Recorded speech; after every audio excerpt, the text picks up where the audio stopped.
Everybody wants to leave something behind them, some impression, some mark upon the world. And then you think you left a mark on the world if you just get through it. And a few people remember your name. Then you left a mark. That is Dorian Corey, talking about how everyone wants to leave a mark behind and want to be remembered.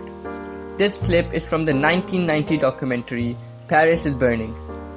Paris is Burning takes us into the lives of drag queens living in New York City and provides insight into the house culture which gave support for the performers. As Dorian says, you don't have to bend the world to leave a mark, and I think that while Paris is Burning and the house culture may not have bended the world, they may have had a significant impact on many things, including the lives of the people involved in them. While a lot of people in drag culture may argue if the impact of Paris is Burning was positive or negative, the houses did pave the way for shows like Pose and RuPaul's Drag Race to be created and eventually shown to mainstream audiences. What are these houses and how do they provide support? To know that, you have to take a deep dive into the culture of ballrooms. New York's ballroom culture started with the annual galas that took place towards the end of the 1800s. And while people of all colors were allowed, they weren't really welcomed. The categories made sure that they never really won any of the pageants. So, a Manhattan drag queen, Crystal LaBeija, decided to walk off one of those pageants and start her own drag house, the House of LaBeija. She wanted to create a place where everyone was welcomed, and she wanted the house to always be a place of support for LGBT youth. Instead of having conventional titles like Empress or Emperor, LaBeija chose titles like Mother of the House to provide a family system for queer people who had otherwise been shunned by their own. Crystal became the first mother of the House of LaBeija, and these houses started to grow, with most of America having no knowledge that they existed. The mainstream American audience found out about these houses when Paris is Burning was released. At that time, Pepper LaBeija was the mother of the House of LaBeija, who is featured in this documentary. But when the documentary was made, this underground culture had grown to form different houses, and so many different personalities were featured. This includes Billy Ninja from the House of Ninja, Angie and Venus Extravaganza from the House of Extravaganza, Octavia St. Laurent, and Dorian Corey, a seasoned veteran.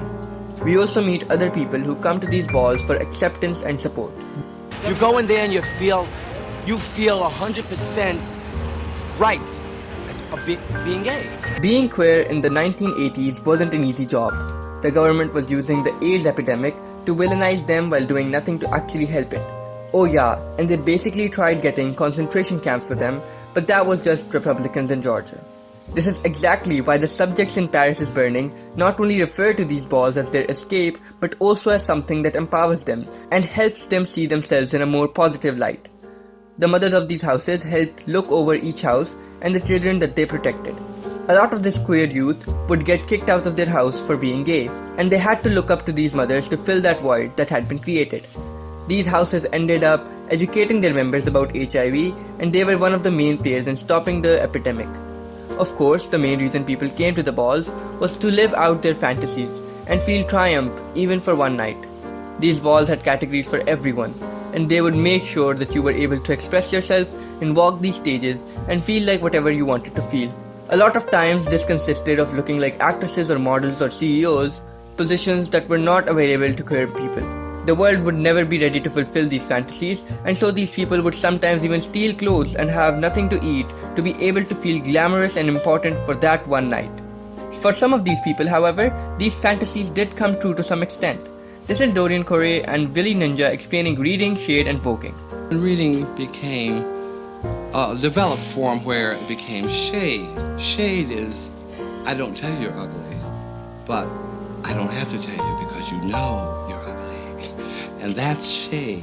Voguing came from shade because it was a dance that two people did because they didn't like each other. Instead of fighting, you would dance it out on the dance floor, and whoever did the better moves was throwing the best shade, basically.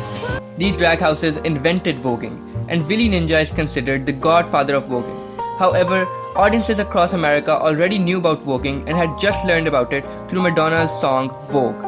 One day, Madonna showed up to one of these drag races and learned about voguing and was very impressed. she ended up using voguing in her music video and chose to pay homage to another queer creator who used to work for Vogue, Horst P. Horse. The actual creator was not at all amused, but was annoyed at the fact that she did not acquire his permission. Voguing became an international phenomenon, and the actual inventors were never properly credited with it. Even today, shade and voguing are used without the drag houses getting any credit for it.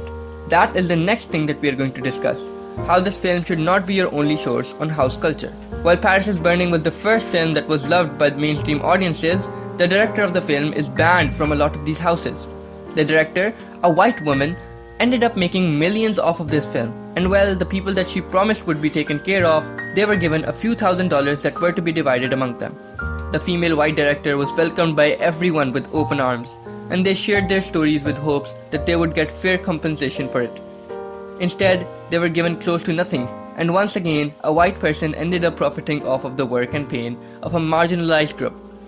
It was not just that which upset the community, but it was the unfair representation too. The director was making decisions on what to show and what not to. She chose a white broadcaster to explain voguing. It ended up being a documentary not about the actual lives of these people and what they go through, but instead something that white audiences would love to see.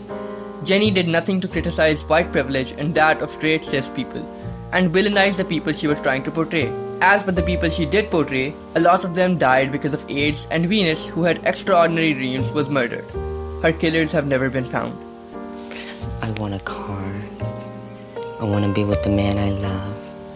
I want a nice home away from New York, up the Peekskills, or maybe in Florida or somewhere far where no one knows me. I want my sex change. Paris is Burning is important to the overall history of documentaries and films about drag queens, but it should not be your only source on drag performers. Neither should it be me.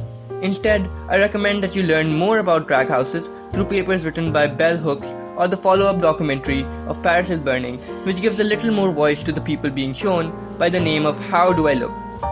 It is important for us to learn more about this because drag houses have been a source of support for queer people, but have also provided us with many valuable creations and contributions to pop culture. And instead of listening to other people explain that to you, I hope that in the future, queer people are given a chance to tell their own stories in their own unique ways.